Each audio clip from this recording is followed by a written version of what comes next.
Desculpa aí, pessoal. Boa noite, Alisson, tudo bem? Boa noite, pessoal, tudo bem? Todos estão me ouvindo bem?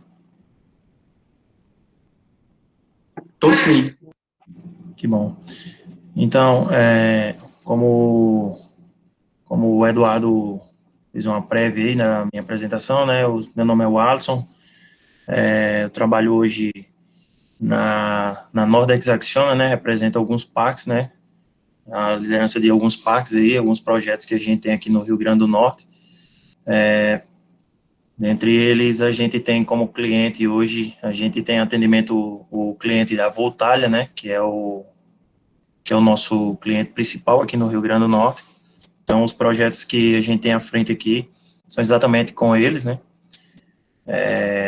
Espero aí estar compartilhando o máximo de conhecimento aí na parte prática, né? Com vocês, que para somar aí o conhecimento de vocês aí na parte teórica também, tá ok? Nessa introdução aí eu queria, eu vou estar apresentando aí mais ou menos a gente tentou apresentar, elaborar na verdade um slide, mas acabou tendo uns probleminhas técnicos aí, a gente vai apresentar um PDF aqui, mas vai ficar bacana aí. Nessa introdução, alguém tem já se tiver alguma pergunta, alguma coisa, fica à vontade, tá ok? Eu vou estar compartilhando aqui minha tela com vocês. Deixa eu tentar aqui. Só um minuto, viu, pessoal?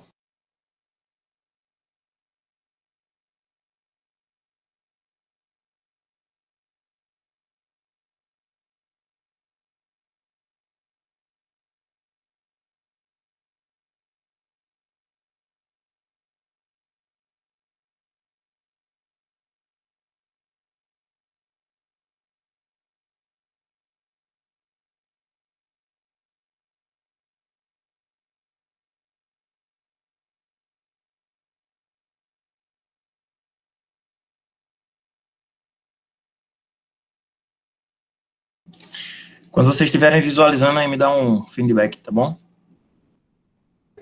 Tá aparecendo. Aqui. Para mim aqui tá. Vocês conseguem. Estão enxergando aí legal? Tá dando para ver a tela inteira? Sim, sim. Show. Pronto, pessoal.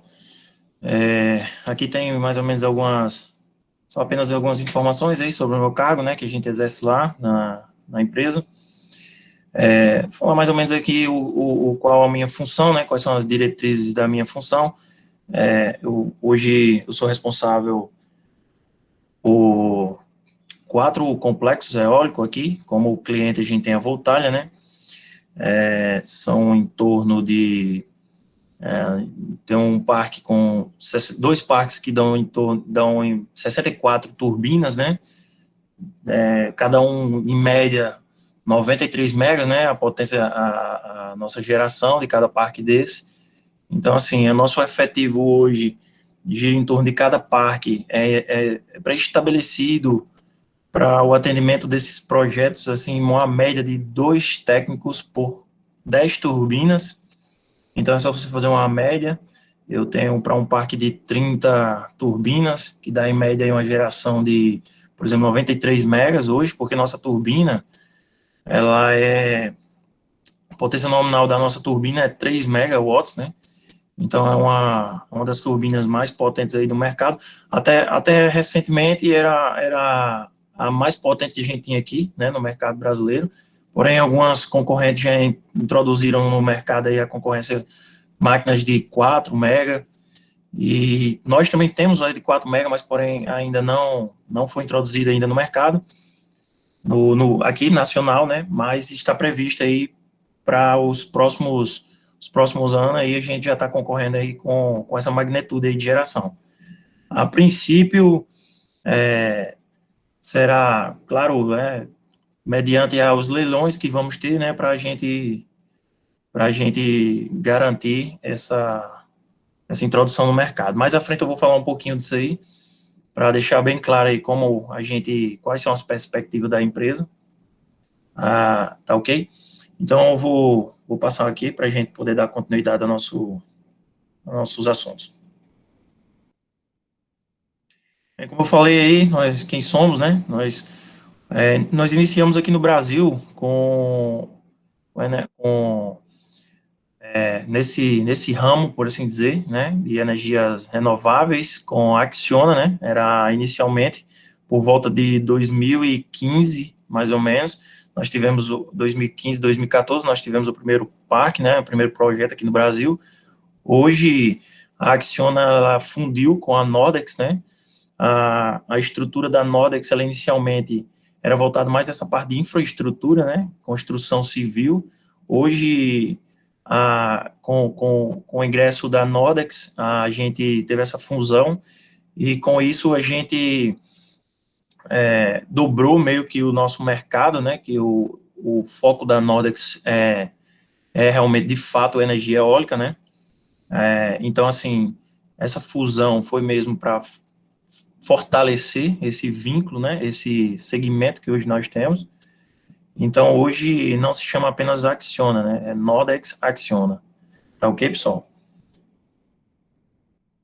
Como eu havia falado anteriormente, né, a Acciona é um grupo de atuação global, né, ela é espanhola, tá? A Acciona ela é espanhola, porém a Nordex, ela é alemã, né, como se fundiram. E aqui fala mais ou menos o que eu já havia mencionado anteriormente, né, que é com relação ao foco, né, que ela liderava aí a parte de infraestrutura e tal, e acabou que ela entrou nesse ramo de energias renováveis e vem dando certo desde então, né. Bem, onde a gente atua, né, hoje nós temos vários projetos aqui no Brasil, né, temos, mais um pouco para frente, eu vou estar evidenciando com mais precisão, onde de fato nós temos projetos que são com geração de energia eólica, tá? Mas com a parte de infraestrutura, né, somando com os outros ramos, as outras ramificações, perdão, pessoal, deixa eu só, esqueci de botar no modo avião, celular aqui, desculpa. Sim, então, nós já, com a somatória das duas empresas, nós já atuamos em mais de 40 países, né, hoje. Aqui exemplifica, né, a gente está aqui onde exatamente nós atuamos com complexos eólicos, né. No Rio Grande do Norte, nós temos hoje, nós temos 5 parques, perdão, tá, é porque estão entrando agora em operação mais 2 parques novos, todos em Serra do Mel e um em Areia Branca. Nós temos aqui no Rio Grande do Norte, onde era a nossa maior geração, né, diga-se de passagem, hoje a gente perde apenas para o parque os complexos do Piauí, que tem como cliente Enel e, e a Atlantic, tá? Então, lá hoje detém aí a nossa maior parte da geração, né, que é 885 mega, mas até então, recentemente, o Rio Grande do Norte era um ponto mais forte aqui da Acciona no Brasil, né, a gente tinha média 360 mega de geração. Hoje nós estamos introduzindo 2 complexos eólicos, né, são de porte pequeno, né, chama-se Vila Piauí e Vila Maranhão, lá em Serra do Mel, um complexo de 18 máquinas e outro de 8 turbinas, cada turbina com a mesma potência nominal, né, 3 mega de geração. E nós temos também esses outros parques, tá, pessoal? 2 no Ceará, que chama Itarema e Fortim, também é recente. Nós temos 2 no Sul, são os dos mais antigos também, assim como o do Rio Grande do Norte, tá? Nos próximos, até o final do ano, para o início de 2022, teremos aí o ingresso de mais um complexo, muito grande, diga-se de passagem, né, que é o complexo de Lages. Talvez vocês tenham até ouvido falar, já que vocês têm estudado bastante essa parte de geração, né, já que o foco de vocês é essa parte de energias. Então, assim, nós vamos ter, em média, 200 turbinas lá, 200 aerogeradores já afirmados em leilão. O projeto está previsto para iniciar no próximo ano, em meados junho, talvez até julho, nós estejamos já com, em média, 70% desse parque já entregue. Tá ok, pessoal? Então, vou estar passando aqui para a gente...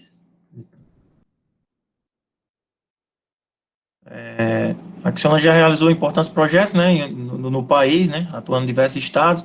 Essa parte do Rio de Janeiro, São Paulo, que a gente evidenciou, né, para exatamente essa ramificação, né, da estrutura da empresa, que ela tem outros segmentos, como essa parte de estrutura, de saneamento básico, reformas, mais voltado para essa parte mesmo de infraestrutura, tá, pessoal? Aqui eu trouxe, junto com o Eduardo, essa imagem, tá? Ela foi extraída do nosso SCADA, tá? SCADA que é fornecido. Quando a gente acciona, ela participa de um leilão, existe três tipos de ingresso no mercado. Você atuando como proprietário ou fabricante, que somos nós, né? Nós somos fabricantes e nós estamos aqui no mercado para vender um produto. Então, esse produto, isso também é uma ferramenta que é fornecida, né? É contemplada pelo produto que a gente vende, que é exatamente a turbina, né? Isso aí que vocês estão vendo, pessoal, é exatamente o que a gente vê na íntegra no nosso dia a dia, né? Aqui eu tenho uma ferramenta do SCADA.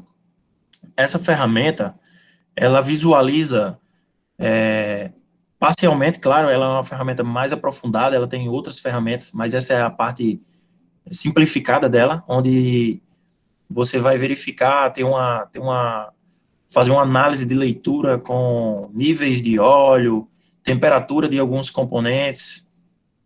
Essa é realmente a nossa turbina, tá, pessoal? Vendo o raio-x dela aí, ela é exatamente dessa forma. Se alguém tiver alguma dúvida essa parte verde no fundo da nacelle, né, que é a estrutura onde abriga nosso gerador, que se chama nacelle, essa é onde vai todo o nosso material, né, principal de geração, que no caso esse verde é o nosso gerador. A caixa de transmissão, pessoal, se vocês visualizarem, não sei se vocês conseguem ver meu mouse, aqui é o que a gente chama de gearbox, que é a nossa transmissão, tá? Aqui essa transmissão, a função dessa transmissão é fazer com que o nosso gerador chegue a uma rotação, né, que seja propício à geração, né. Se a rotação estiver baixa, é um campo magnético que a gente vai conseguir gerar algum tipo de energia, porém não de forma satisfatória. Então, para isso, ela multiplica ela tem uma relação de multiplicação para que possa o gerador atingir a velocidade mínima de 1000 RPM, para que a máquina entre em sincronismo com a rede, tá ok? Posteriormente, eu acho que vai surgir mais algumas dúvidas, talvez, na íntegra aqui, né, na nossa turbina. Vou fazer só uma introdução, caso alguém tenha alguma dúvida depois, aí a gente retorna para esse ponto aqui, mas eu vou fazer apenas uma apresentação básica aqui, né. Aqui é o nosso famoso hub, né. O hub é a estrutura onde é responsável, o que a gente chama de hub é a estrutura responsável pela condução, né, assim por se dizer, ou pela movimentação das pás, né. Então, esse sistema da Acciona é hidráulico, todo esse corpo dessa estrutura aqui do hub, ela é hidráulica, tá, pessoal? A gente tem cilindros de nitrogênio com óleo, com câmara de óleo, para poder manter a pressão, recuar a pressão e, e retornar a pressão, para que as pás, né, essas pás, elas estejam em posição de ataque, entre aspas, que a gente chama, né, que é quando ela está apta a captar a máxima força do vento, e quando o vento está forte demais, ela possa recuar de forma defensiva para que a turbina não gire em excesso, né, para que a rotação dela seja totalmente controlada pelo nosso CLP, que fica lá na base, tá ok? Aqui em cima a gente tem um, um painel, né, de controle, onde a gente tem, aqui em cima, pessoal, a gente tem motores, bomba, nós temos refrigeradores, tá? Muita mangueira de óleo. Então, assim, temos redutoras também para poder fazer o torque, elevar o torque.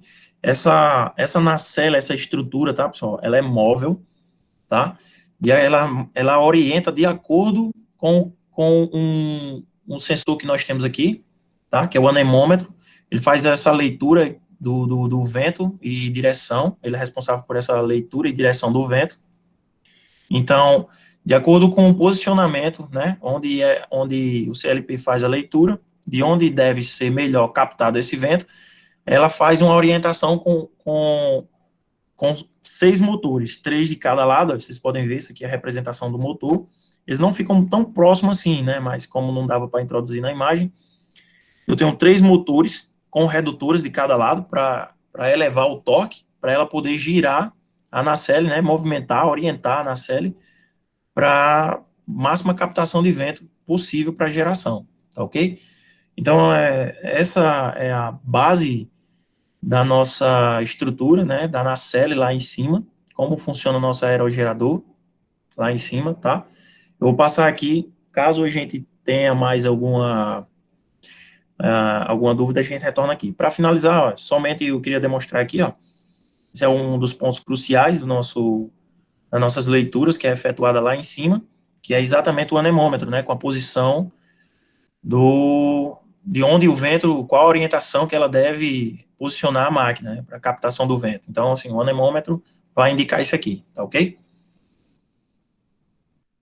Aqui é uma imagem do nosso complexo aqui de Vila Amazonas, aqui no Rio Grande do Norte, ele fica situado lá em Serra do Mel, tá, pessoal? Logo quando vocês vão ali para Ponta do Mel, ali, Areia Branca, mais ou menos, quando vocês vão para a cidade de Areia Branca, já dá para ver nossos aerogeradores, que também tem como característica, uma característica até então, recentemente, também era só nossa, né, que nosso aerogerador tem 120 metros de altura, enquanto outros têm apenas 80 a 90 metros de altura. Então, isso é relacionado, né, isso está interligado diretamente à potência da turbina, para que o seu rotor, a captação do seu rotor seja maior, que no caso é nada mais nada menos que o distanciamento das pás, né, o raio em que as pás conseguem, é o raio das pás, né, ou seja, uma dessas nossas pás tem média desse rotor, para uma máquina de 120 metros, tem média 62 metros e meio, nosso rotor é uma 125, então aí são de um para o outro, dá em média isso aí, tá ok?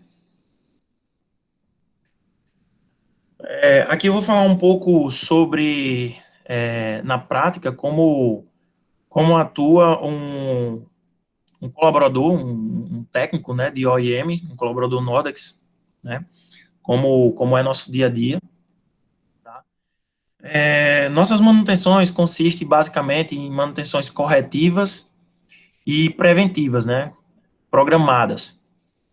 Com isso, né, a gente tem como consequência, a gente elabora os relatórios com descritivos do que foi, sim, no caso de manutenções corretivas, qual o diagnóstico, né? Qual a causa, o motivo daquela falha, o que foi realizado para a solução, né? E a conclusão da atividade, né? O que basicamente você fez para que solucionasse o problema com consumos de materiais. Então, esses relatórios consistem basicamente nisso, né? De forma resumida, mas é um relatório bastante detalhado, tá? Em outras palavras, quando a gente tem um problema num gerador desse, a gente tem que realmente fazer uma bela descrição, né? Como eu disse anteriormente, nós estamos vendendo um produto e nossa total intenção é de que ele deixe o nosso cliente 100% satisfeito, né? Com relação às preventivas, as manutenções preventivas, né, elas de acordo com o ciclo, né, de cada preventiva, nós temos 2 preventivas por ano, uma mais básica, né, e outra um pouco mais minuciosa, né, assim por se dizer. A gente faz torque, basicamente, da máquina, né, uma vez por ano, lubrificação de todos os componentes que contêm rolamentos, e a megagem e a megagem, né, e a manutenção dos equipamentos elétricos, né, no caso, nós temos, nós temos o gerador, nós temos o rotor, nós temos slip de potência, que é um equipamento que é para conduzir a eletricidade, né, para poder descer, né, para poder captar lá embaixo nosso conversor e também a parte de geração, tá? Então, nossas preventivas ocorrem 2 vezes no ano, em média, 4 dias, tá? Para vocês terem uma ideia de como temos componentes nessas turbinas, em média 4 dias, tá? Para cada turbina. Em média, 4 pessoas nessa manutenção. Pessoal, segura aqui só um pouquinho, por favor.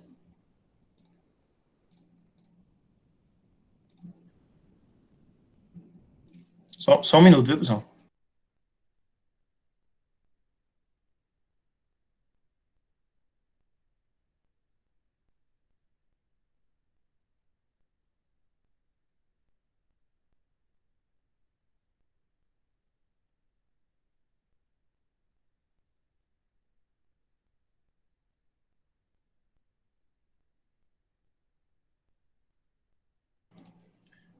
Opa, voltei, pessoal. Vim tomar uma aguinha aqui, que só falando aqui, tá? Eu havia combinado com o Eduardo, eu tô vendo aqui algumas perguntas, eu havia combinado com o Eduardo que a gente vai fazer essa introdução. Posteriormente, a gente volta respondendo algumas perguntas, tá ok? Vou tentar simplificar aqui nossas... Ok, nossas... eu já avisei eles no chat que eu tinha. Pedi até desculpa aqui que eu tinha até esquecido de mencionar isso no início da introdução, mas eu complementei no chat. Eu Não, já sem estou problema, anotando tudo aqui para fazer as perguntas em ordem. sem problema, sem problema.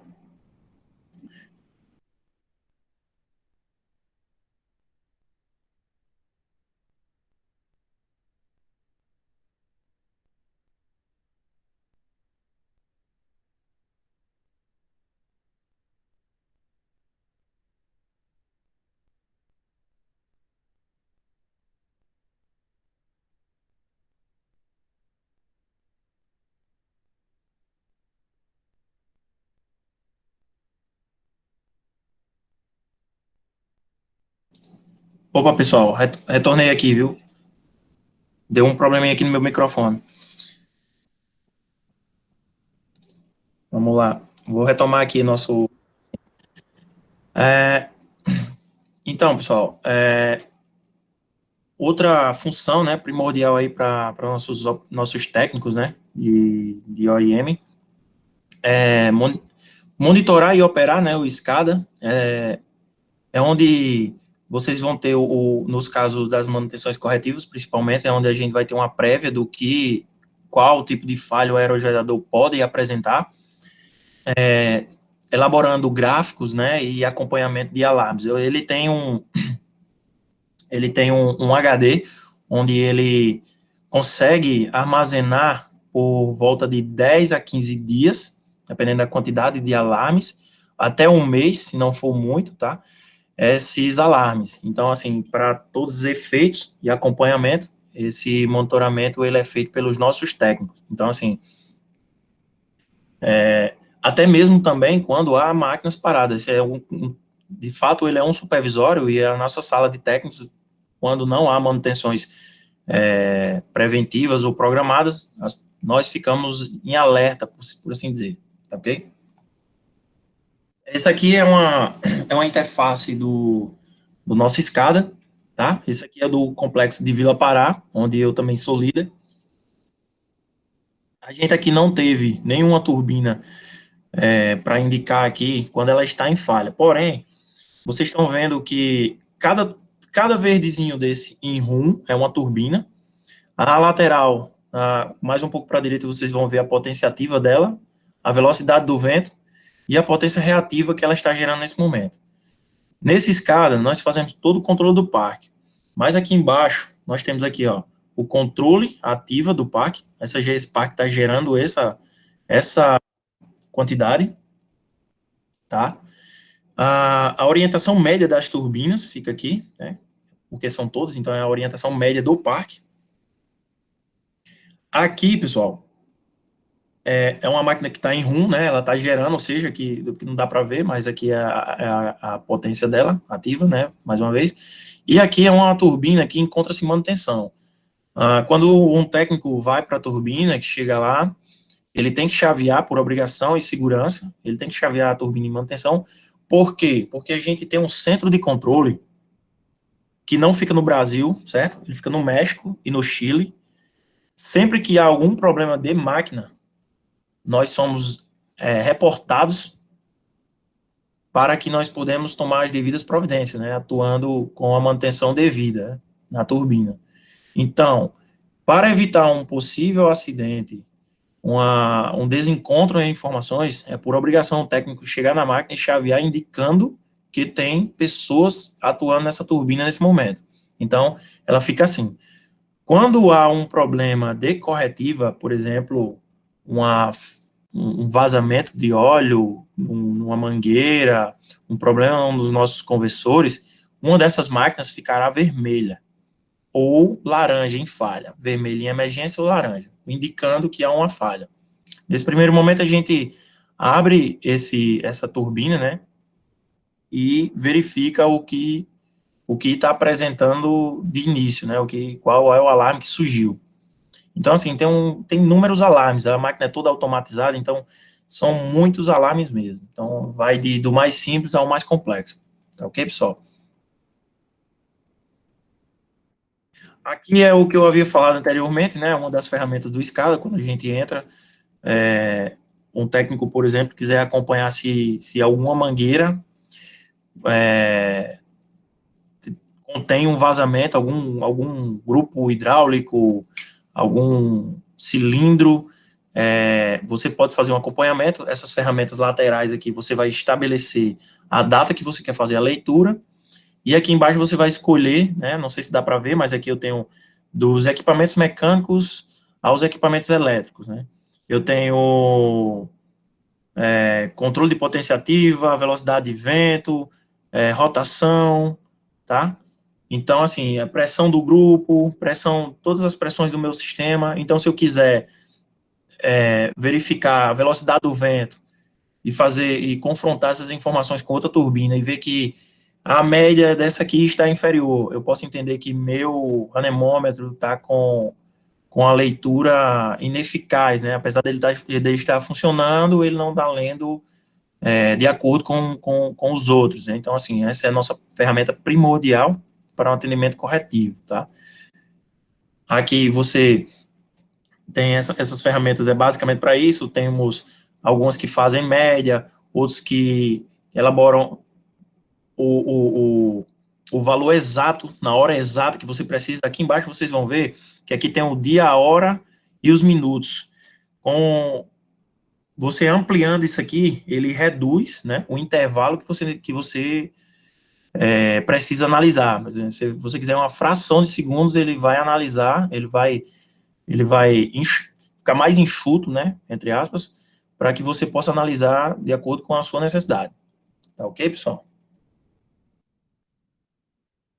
Como eu havia falado anteriormente, né, vou falar um pouco do mercado de trabalho, né, hoje nós temos 2 projetos já entrando para no final de 2020 para 2021, é um complexo em Jandaíra, aqui no Rio Grande do Norte, e esse outro que eu havia mencionado em Lages, né, com 200 turbinas. O de Lages ainda não sabemos ainda quanto, o leilão ainda não foi divulgado. E também temos um na Bahia, que promete ser o maior, né, mas esse projeto é para o final de 2021, temos um na Bahia que promete ser o maior, até mesmo de Lagoa do Barro e Lagoa dos Ventos, que hoje a gente tem no Piauí, que eu havia mencionado aí, que é em torno de 900 megawatts. Então, assim, pretendem introduzir aí umas 300 turbinas no mercado de uma vez só. É muita turbina, é muito emprego, pessoal, é muita energia sendo gerada, tá ok? Então, assim, hoje, como entramos nesse mercado, né? No nosso caso, vocês que estão fazendo engenharia, né, muito provavelmente elétrica, alguns aí que estão ouvindo, nós temos sim vagas para engenheiros, porém, vou trazer a nossa realidade atual, né? O engenheiro, as vagas, elas são bastante, são muito poucas, mas temos, sim. Hoje nós temos, em média, 3 a 4 engenheiros atuando no Brasil, mas com certeza esse efetivo está bastante reduzido, não ficará assim por muito tempo. Com certeza vai necessitar de mais pessoas inserindo na empresa e no mercado. Como eu falei, né, a gente vai ter mais projetos e as pessoas já não estão dando de conta dessa demanda, né? Então, assim, mas nosso maior efetivo hoje, a maior representação de efetivo que nós temos hoje é basicamente de técnicos, né? O técnico, ele pode ser tanto eletrotécnico, como mecânico, como eletromecânico. As funções não diferenciam na hora de atuarmos no nosso mercado. Quando é ingressado na empresa hoje, você tem que ter um curso técnico, né? Eles são referenciais, né, para você entrar, porém, você vai ser técnico de OIM, ou júnior, ou pleno, ou sênior, né? Que, por sua vez, tem até um convidado aí que atua comigo aí também, eu convidei ele para ele participar, é um colaborador muito experiente nosso aí, é um técnico sênior nosso, tá? Ele tá ouvindo aí. Então, nosso efetivo maior parte realmente de técnicos. Em média, aqui nós hoje temos no Rio Grande do Norte, temos aí por volta de uns 45, só no Rio Grande do Norte, uns 45 a 50 técnicos, mais ou menos, eu tô falando isso, pessoal, tá? Não é exato, é por baixo. No parque hoje de Vila Amazonas e Vila Pará, que é onde eu atuo mais aqui, próximo aqui, sim, nós temos 20 colaboradores, 20 técnicos lá, fora algumas pessoas que como técnico de segurança, almoxarife, auxiliares de almoxarife, enfim, tá ok? Não é necessário, tá? Ingressar com experiência, muita bagagem para poder entrar nesse mercado. Essa última contratação que tivemos agora para esses novos projetos, alguns foram remanejados e abriram vagas, né? Algumas pessoas estão entrando, inclusive, são o primeiro emprego na área técnica, nem é no setor eólico. Então, assim, não é necessário, não é obrigatório ter a experiência, não é. E é em alguns casos, né?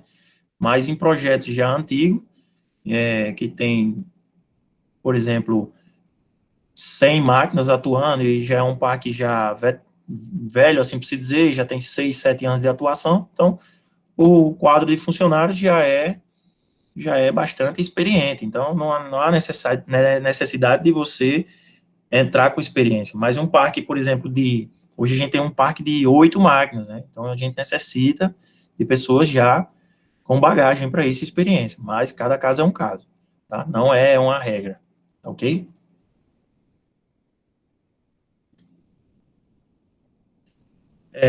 As, as perspectivas para o futuro, né, foi exatamente o que a gente mencionou agora há pouco, né?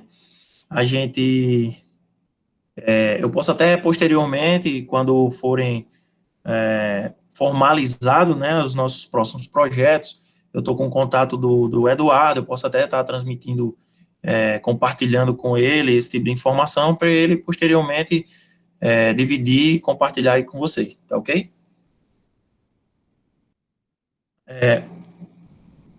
Vou retomar agora, vou parar um pouco aqui a apresentação, tá ok? E vou ficar à, à disposição aí agora para as perguntas, tá ok?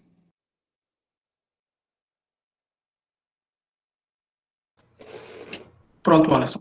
Muito obrigado, viu? Apresentação muito boa aqui. Eu fiz umas duas, três perguntas, Nathan também. Outras pessoas fizeram perguntas e acredito que ainda vão fazer. É, as perguntas serão feitas em ordem, tá? Eu fui anotando de acordo com a ordem que as pessoas foram comentando no chat. E a primeira pergunta é do José Neto. Ele perguntou: as máquinas que serão montadas em lajes já será o modelo da Nordex Delta 4000?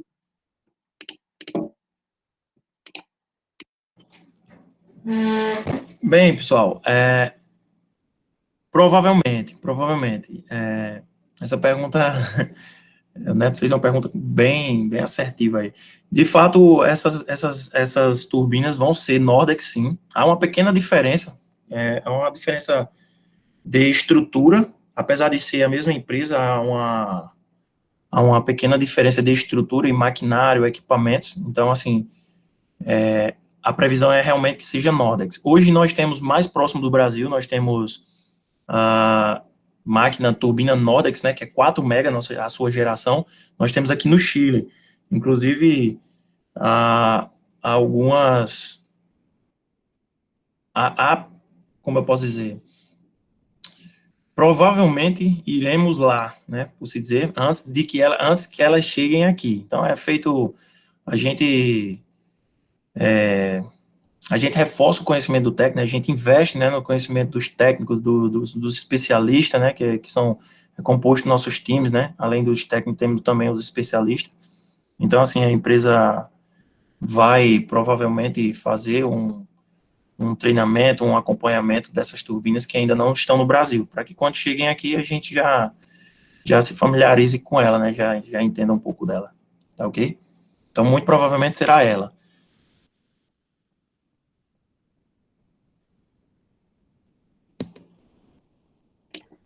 Show.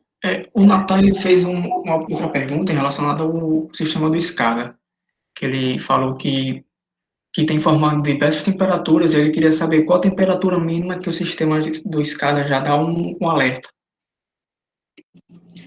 Há um set point para cada tipo de equipamento, né? O que eu chamo de set point, que a gente chama é o limite entre o mínimo e o máximo, né? Então, a gente tem, por exemplo, devanado, que a gente chama de gerador, né, que é o da temperatura de bobina, gira em média aí, por exemplo, 150 graus, para ela poder alertar, e uma quantidade mínima também, por exemplo, se ela tiver a 0 graus, ele vai alertar, né? Tudo vai depender do set point do CLP, tudo feito através de ladder, né, que são condições lógicas, né, eu acredito que vocês já tenham ouvido falar, né? Então, se nós estamos no Brasil, não há uma condição climática que a gente possa atingir, por exemplo, 5 graus. Então, o set point aqui no Brasil, com o software, a gente faz uma instalação de software, né? O nosso engenheiro envia, a gente faz uma instalação de software para esse tipo de turbina e a localização onde ela é situada, e aí esse set point já vem. Então, há cantos também, para que vocês entendam, há lugares no mundo também em que há a necessidade de um aquecedor, por quê? Porque há lugares no mundo onde a máquina fica parada, ela cria um gelo, né? Ela tem turbinas porque algumas partes nossas são metálicas, né? Então, com isso, o frio, ele tende a conduzir e a congelar alguns equipamentos em algumas máquinas no mundo. Então, esse set point é enviado por nossa engenharia de acordo com a necessidade e também o país em que a máquina está inserida, né? Então aí vai depender muito de onde está e de qual equipamento, tá ok? Aí ela vai, quando, por exemplo, tem um set point entre 10 é o mínimo e 50 é o máximo, tá, pessoal? Então, passou dos 50, o nosso CLP, tá, vai entender que há uma condição que não deveria, e assim como eu posso dizer na parte prática, ele vai transmitir uma informação e parar a turbina. Ele vai transmitir uma informação de que algo está errado e vai parar ela. Ok? Então, isso tudo é através de software e de cada país, com cada software é introduzido de uma maneira que necessite, em cada país, tá ok? Boa, boa, Alisson. Próxima pergunta, ela é minha mesmo. Acho que você já respondeu durante a apresentação, mas só para complementar aqui, que eu ouvi falar, durante a apresentação, tive uma dúvida sobre o monitoramento, de como ele é feito, se era só feito em campo ou por parte de, tipo, meio que uma junção de, como é que eu posso dizer? Tipo, monitoramento em campo, mais em outro local. Isso, pronto. Nosso, como eu posso dizer, nós estamos trabalhando em, não trabalhamos em regime de escala, ou seja, não há pessoas no parque 24 horas. Então, durante a semana, no horário comercial, de 7 às 17, só um minuto, viu, pessoal? Só um minuto.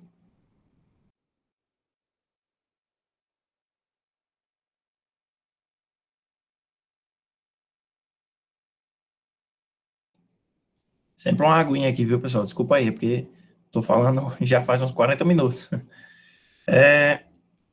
Então, a gente, a gente tem, como a gente trabalha em horário comercial, né, 7 às 17, nesse período, a gente interage, né, diretamente com o pessoal, porém com mais informações, né? Por exemplo, nós solicitamos a ele paradas remotas, falamos com o pessoal do centro de monitoramento para solicitar rearmar a turbina, tá? Então, assim, remoto na semana é isso.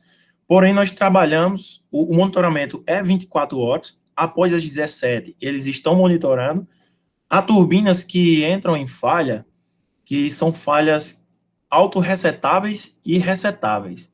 E esse pessoal faz exatamente essa análise, tá? Lá no México, no Chile, é, um, é o centro de controle que a gente chama.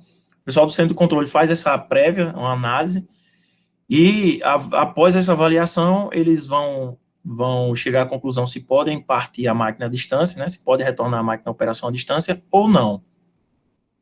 Nos finais de semana, trabalhamos, como nós trabalhamos no regime de comercial, então o que acontece nos finais de semana? Aos sábados e aos domingos, nós trabalhamos com o regime de sobreaviso com os técnicos. Fazemos revezamento com as equipes de sobreaviso, com os técnicos, né, para fazer equipes de sobreaviso para esse atendimento. Então, todos aos sábados e aos domingos sempre tem pessoas disponíveis para atendimento, tá ok? E entre 7 às 17. Após isso, a gente não tem, hoje implementado, nós não temos atendimento noturno. Noturno que eu falo, nós estendemos sim após as 17, tá? É muito natural, é muito comum as equipes estarem passando até às 10 horas, até às 9 horas da noite, mediante cada situação, né? Claro, a avaliação é feita, né, pelo gestor do parque, e aí, vendo se é viável ou não dar continuidade à atividade, ela vai prosseguir até a conclusão dela. Mas, nos finais de semana, todos em casa, regime de sobreaviso. Da mesma forma, entre 7 e 17. Tá ok? Ok, ok. Tava ficando com a dúvida, eu tinha ficado com a dúvidazinha, bicho, mãe. Muito bem sanada, cara. Obrigado. A próxima dúvida é do Natan. Ele comentou que estava lendo o livro do Milton Pinto, que em alguns complexos utilizam períodos com previsão de baixa velocidade de vento para fazer a manutenção das máquinas. Mas aqui na nossa região, com ventos alísios, é possível utilizar essa mesma técnica? Não é só possível como como é feito na íntegra, né? Hoje, nosso planejamento de manutenção é feito com base exatamente na velocidade do vento e no período anual. Hoje, para que vocês saibam, aqui no Rio Grande do Norte, nós temos a média de vento alto, ela está prevista para o segundo semestre, ou seja, entre julho a dezembro, e entre janeiro a junho, final de junho, nós temos a previsão de vento baixo. Então, nossa manutenção, sim, ela é feita baseada nesses estudos e dados. Então, durante janeiro a junho, nós estamos sempre fazendo manutenções preventivas nos aerogeradores, manutenções programadas, atualizações de software, vai de atualização de software, a, a alterações de equipamentos que apresentam defeitos durante o ano, que são chamados o que a gente chama de IRT, né, que vai fazer uma adequação à turbina. Então, todo esse trabalho é feito nesse primeiro semestre. No segundo semestre, nós temos apenas as manutenções corretivas, ou alguma manutenção que entre em característica de urgência, né, que seja crucial para que a máquina funcione da forma mais segura e correta possível.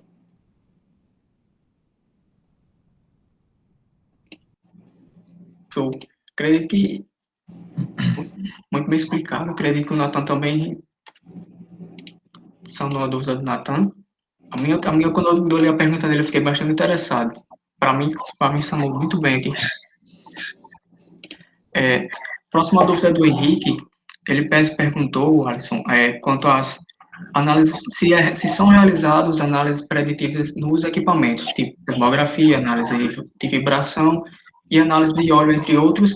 E ele também perguntou qual é a frequência para cada turbina. Olha, é feito sim, tá?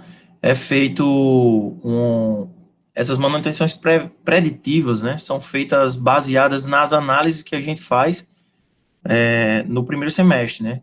Por exemplo, nós temos a análise de vibração, sim, ela é feita baseada na quantidade de alarmes, né? Ou falhas que vêm no decorrer do ano, que vem surgindo em uma determinada turbina.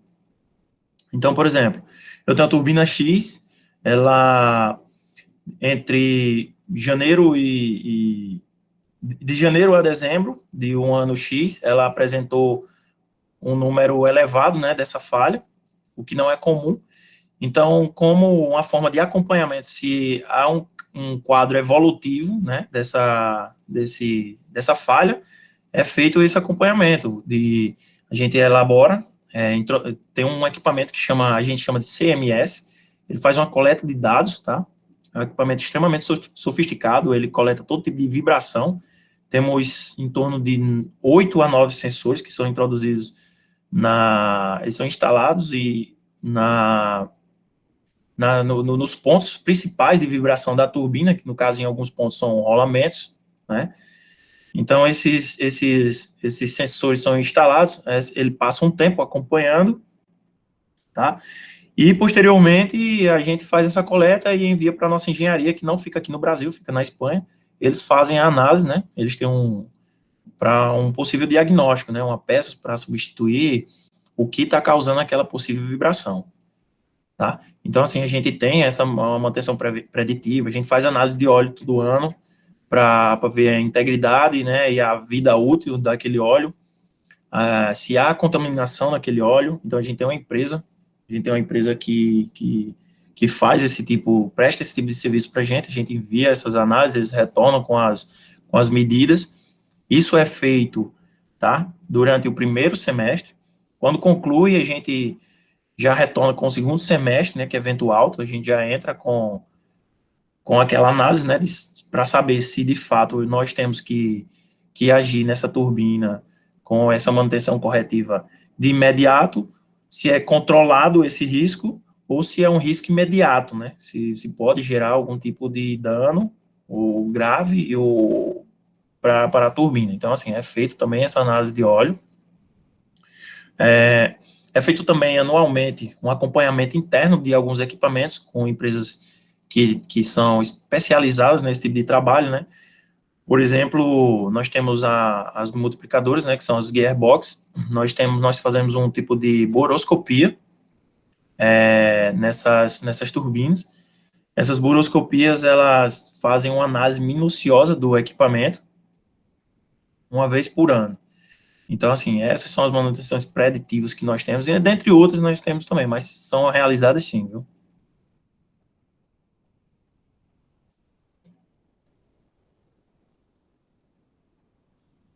Eu havia Desculpa, eu havia tido uma dúvida quando você estava explicando sobre escada, que você fala das previsões de falhas, né? Aí eu fiquei, tipo, como sempre há algum tipo de erro, mas pequeno, logicamente, mas o escada ele atua com 100% de precisão ou já aconteceu alguma vez de ele indicar que estava havendo precisava, né, fazer que estava acontecendo alguma falha em alguma turbina, etc.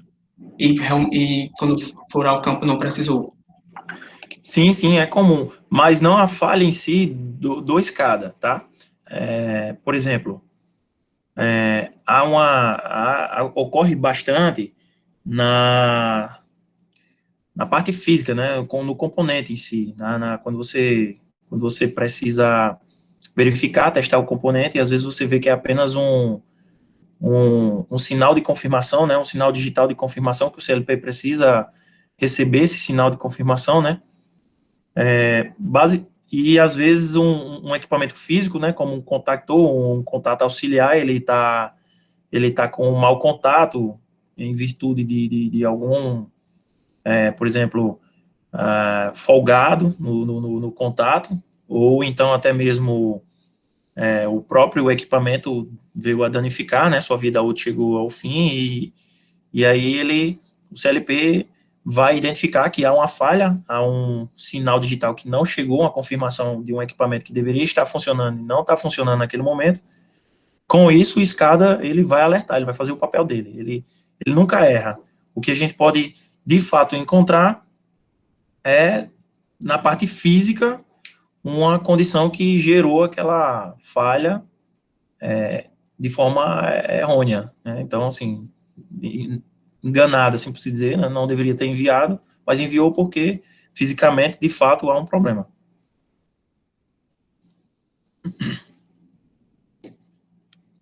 Show, cara.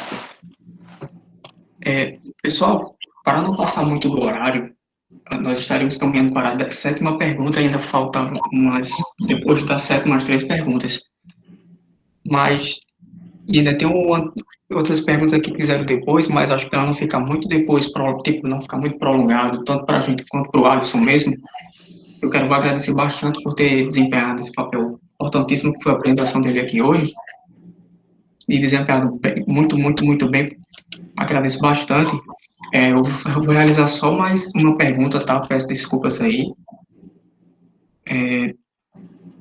Vou tentar, como são duas perguntas pequenas, vou tentar unir, ok, Alisson? Pode? Pode, não tem problema não, eu tô à disposição, viu? Você pode mandar aí as perguntas, o que eu puder compartilhar aí. Poxa, então. O Nathan tinha perguntado também sobre o sistema de escada. Se ele, ele perguntou qual janela média móvel que o escada utiliza.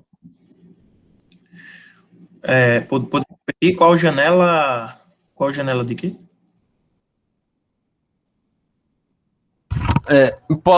Me permite abrir aqui o áudio para fazer a pergunta? Vou ficar à vontade, Nathan. Pode perguntar. Pronto. Então, que durante a sua apresentação você tinha mostrado que vocês utilizavam também na série temporal do sistema escada uma média. Aí, essa média, a média móvel, que eu imagino que seja uma média móvel, ela tem... Qual é a janela dela? Quantas observações? Tá. Eu ainda fiquei um pouco na dúvida, mas eu vou tentar falar como de fato funciona essa média. Talvez eu responda a sua pergunta. Aquela janela, tá? Deixa eu tentar compartilhar aqui mais uma vez aqui com vocês. Aquela janela, ela... Vocês conseguem ver? Tá carregando aqui, sim, sim.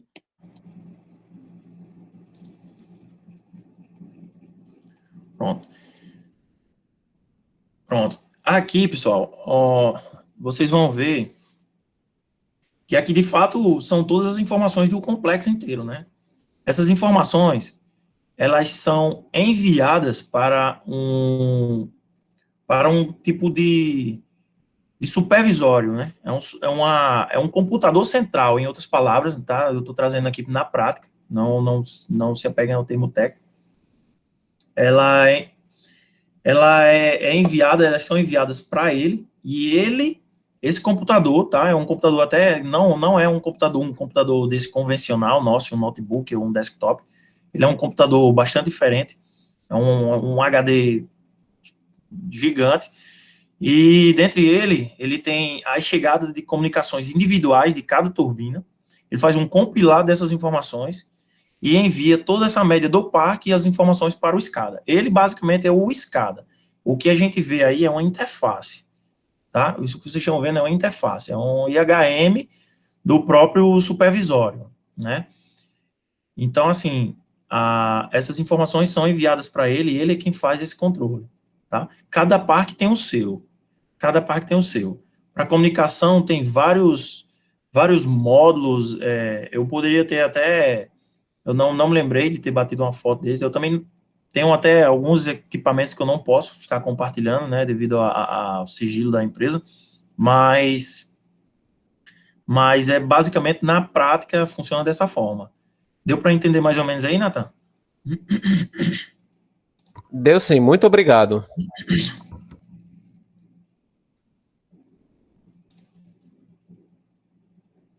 Alisson, só para ressaltar aqui, tudo bem a gente continuar com as perguntas, né? Pode continuar. Pode? Pois, ok. A Reiliane, ela tinha feito uma pergunta relacionada à faixa salarial.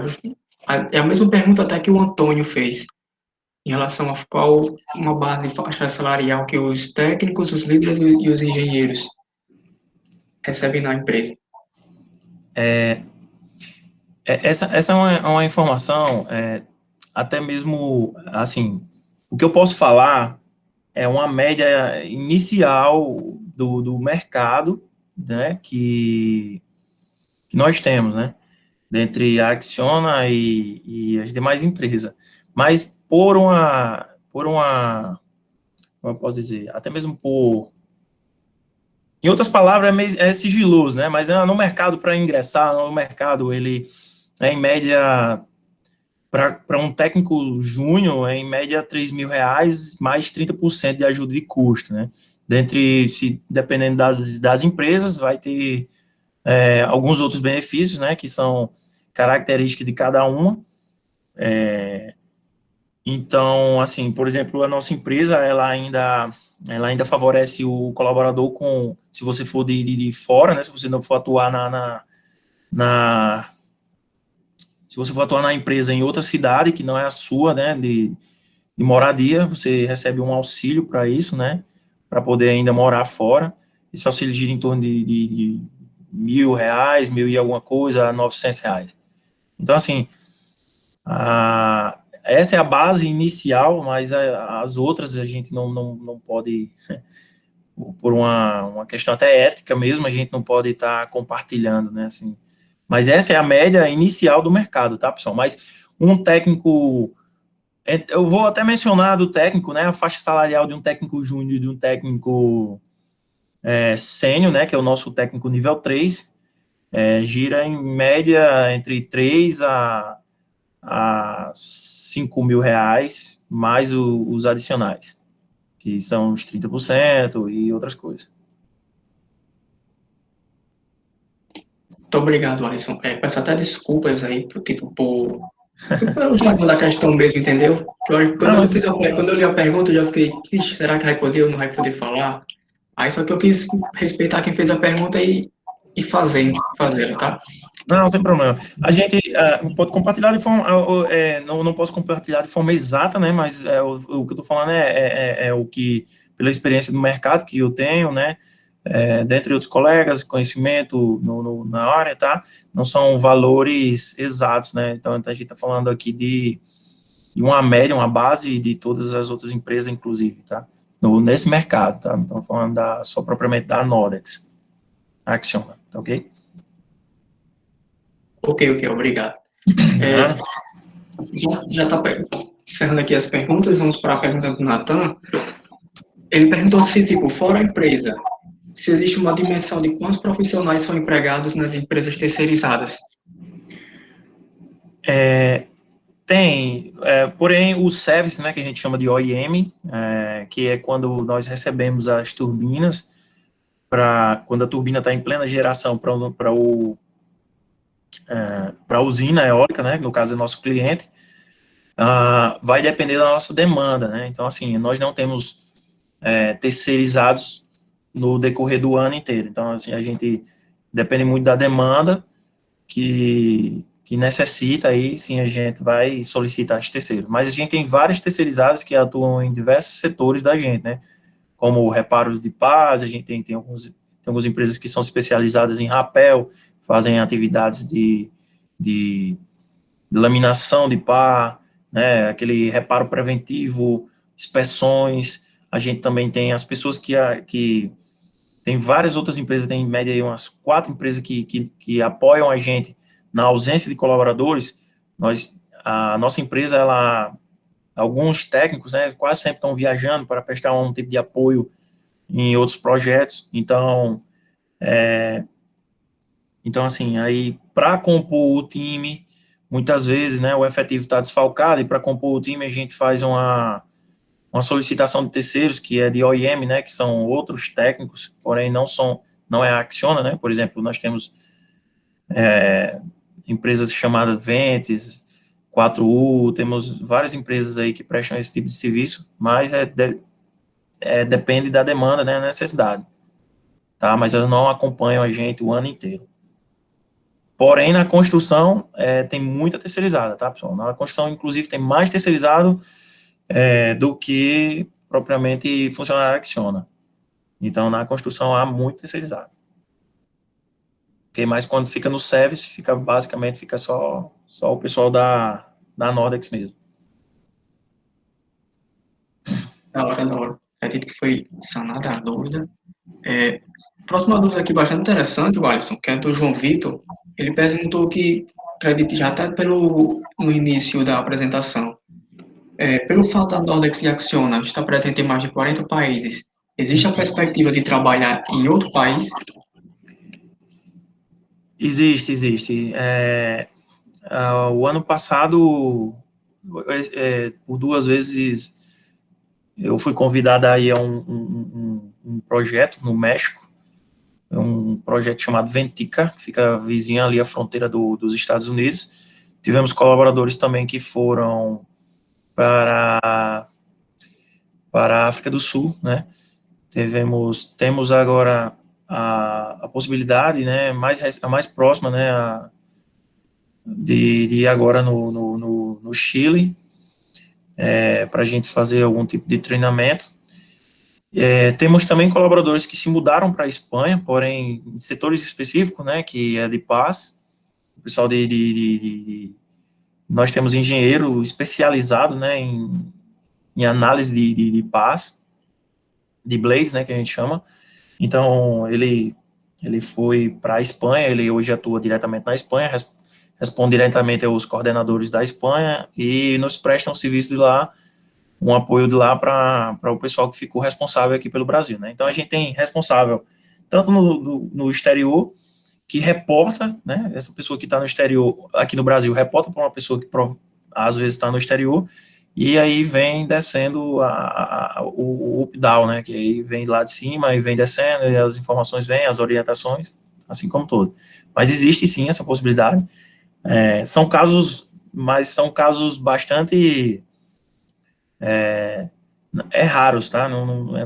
São casos raros, não é com tanta frequência. A maior frequência mesmo é viajar pelo próprio Brasil aqui nos próprios projetos da gente. Essa como eu posso dizer, o que mais ocorre, né? A situação que mais ocorre e a mais corriqueira aí é essa aí, tá ok? Show, show. Já se encerrando as perguntas, tem essa e outra. Essa é outra pergunta do Antônio, que a pergunta do Antônio, eu fiz uma junção com a da Reiliane, e essa agora a segunda pergunta do Antônio é em relação a OIM para engenheiros empreendedores. tipo um MS, se ele perguntou se há espaço para isso. Ó, tem que, tem que, tem que ver, por exemplo, a forma que você pretende ingressar no mercado, né? Por exemplo, se você for uma pessoa jurídica, tá? Há 3 formas de entrar no mercado hoje, que é por leilão livre e a PLD. Mas isso é um assunto mais voltado para as pessoas que estão à frente da própria usina, né? Os responsáveis e as figuras representantes da usina, né? Que nós chamamos do cliente, né? Para a gente, não teria como, porque a gente fabrica um produto, tá? Não tem alteração esse produto é feito um estudo, né? Essa turbina é elaborada no exterior, ela já vem basicamente programada para funcionar, a funcionalidade dela foi toda estudada antes de pôr em prática, então, assim, ela vem mesmo, não tem alteração, e é basicamente isso. Porém, na área voltada para a usina, né, você pode entrar como um livre. É como, em outras palavras, o PLD não. O PLD, o pessoal da usina negocia diretamente e vende, ou seja, vende diretamente essa energia produzida para a Chesf, né, para o governo, com a taxa estabelecida de acordo com os valores que são estabelecidos também nos leilões. Então, assim, mas você tendo a comercialização livre, você pode entrar como, por exemplo, você pode comprar apenas 1 ou 2 máquinas ou 10 no seu contrato, né? E você vai comercializar diretamente com a Chesf. Um outro ponto também, se você, por exemplo, isso, tá? Isso existe. A forma de leilão é um mercado regulado, né? Mas o PLD funciona mais ou menos da seguinte forma, tá? Que eu acho que é mais voltado a essa pergunta. Talvez eu não esteja respondendo, mas eu vou tentar mais próximo. O PLD, por exemplo, o dono do Atacadão de Mossoró, tá? Ele pode estar comprando essa energia diretamente. Então, se você é engenheiro proprietário, você pode entrar no mercado para negociar, comercializar essa energia ou para o seu consumo ou para o mercado. No caso, vender para o governo ou da melhor forma que você achar conveniente, tá? Eu não sei se deu para responder mais ou menos, mas caso não, aí você pode reformular a pergunta que eu tento ajudar de outra forma. Mas no nosso ramo, infelizmente, assim, não há espaço, não tem como introduzir um externo especializado na área de engenharia, tá? Tipo assim, no OIM não tem como. E tem empregado pela Acciona, né? Mas não por fora, né? Assim por se dizer, prestando um tipo de...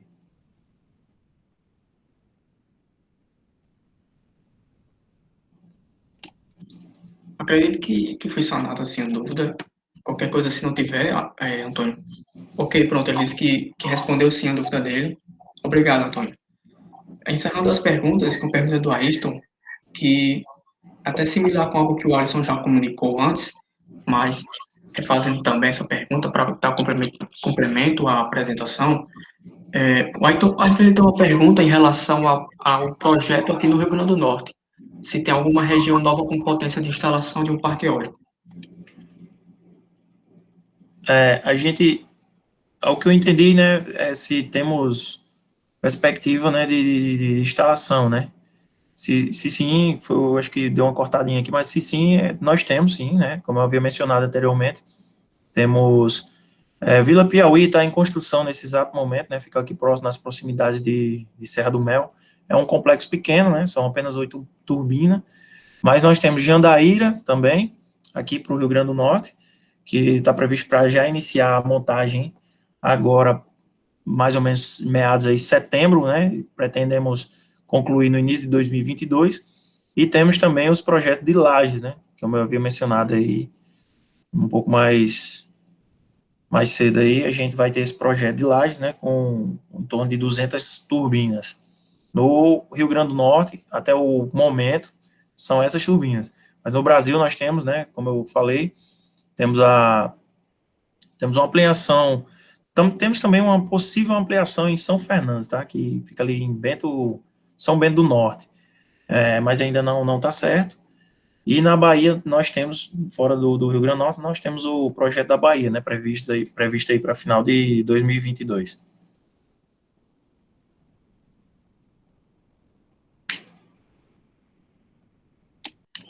Bem, pessoal, encerram as perguntas que haviam sido realizadas no chat do Meet. Se alguém ainda tiver mais alguma dúvida, o Ayrton respondeu aqui agora, o Alisson, que a dúvida foi sanada e agradeceu, viu? Queria até apertar o Alisson se alguém tiver mais alguma dúvida, se para responder e tal, mas eu acredito que já foi sanado todas as dúvidas em relação à apresentação. Gostaria de agradecer a todos que se fizeram presente aqui hoje, em nome do I3E de Mossoró, em nome do I3E UFESA de Mossoró, Campus Mossoró, nosso muito obrigado a todos que fizeram presente aqui hoje, e nosso muito obrigado também ao Alisson por ter disponibilizado seu tempo, por ter contribuído bastante para que isso pudesse ter sido realizado hoje. Agradeço muito, muito mesmo ele. E fica aqui o nosso obrigado, nosso boa noite, tá? Em relação à pergunta que eu acredito que até o Henrique havia feito no início, como se estaria sendo gravado, onde estaria sendo disponibilizado, no Meet, Henrique, o Natal disponibilizou o link do canal do I3 UFESA. Nesse canal será disponibilizada essa gravação, ok? Então, Alisson, mais uma vez, muito obrigado a você, viu? Muito obrigado mesmo. Foi uma excelente palestra, muito enriquecedora, não só para mim, não só para os membros do I3X que quiseram presentes hoje, mas para todas as pessoas que é da comunidade acadêmica da UFESA e outras, UFESA Mossoró, Caraúbas, entre outras instituições de ensino que se fizeram presente aqui hoje. Todo mundo está muito feliz com todo o conhecimento que você passou para a gente. Mais uma vez, muito obrigado. E é isso, boa noite. Se você quiser dar mais alguma palavra, fique à vontade. Não, eu queria só também agradecer toda troca de informação, de conhecimento, ela é sempre bem-vinda. Eu agradecer também a oportunidade de dialogar com vocês, transmitir, cooperar um pouco aí da minha profissão, do ramo de atuação aí com vocês. É muito gratificante para mim buscar um pouco ajudar, né, a todos que buscam um meio aí de ingressar no mercado, de obter conhecimento, de motivar. Então, assim, pessoal, fica aqui também minha gratidão para vocês, o tempo que vocês tiveram aqui comigo, né, me ouvindo, falei pra caramba, mas é isso aí, pessoal. Meu contato ficou com o Eduardo. Se alguém também quiser, eventualmente, pegar o meu contato com ele, tiver alguma dúvida para posteriormente tirar, pode ficar à vontade, tá bom?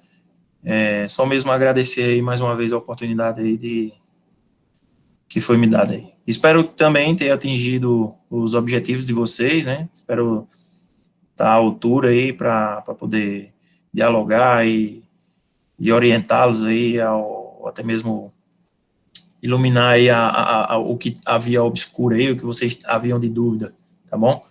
Então, também fica aqui minha gratidão, ok, pessoal? Sem sombra de dúvidas, supera as expectativas, Alisson. Sinceramente, desde todos os encontros que eu e outros fizemos presente aqui, eu acho que não é mentira minha falar que foi acho que a melhor apresentação que eu já pude fazer parte aqui. De todas que eu já participei 3, 4, essa aqui com certeza foi a melhor, sem sombra de dúvidas. A troca de experiência aqui foi enriquecedora. Então, novamente, peço desculpas aí por qualquer coisa, para o Alisson, para os demais, pelo atraso, pequeno atraso que houve no início. Mas, enfim, fica aqui nosso muito obrigado. E é isso. Até os próximos eventos aí. E agradeço a todos vocês mais uma vez. Até, pessoal. Valeu. Obrigado e todos tenham uma boa noite. Ok? Fiquem com Deus.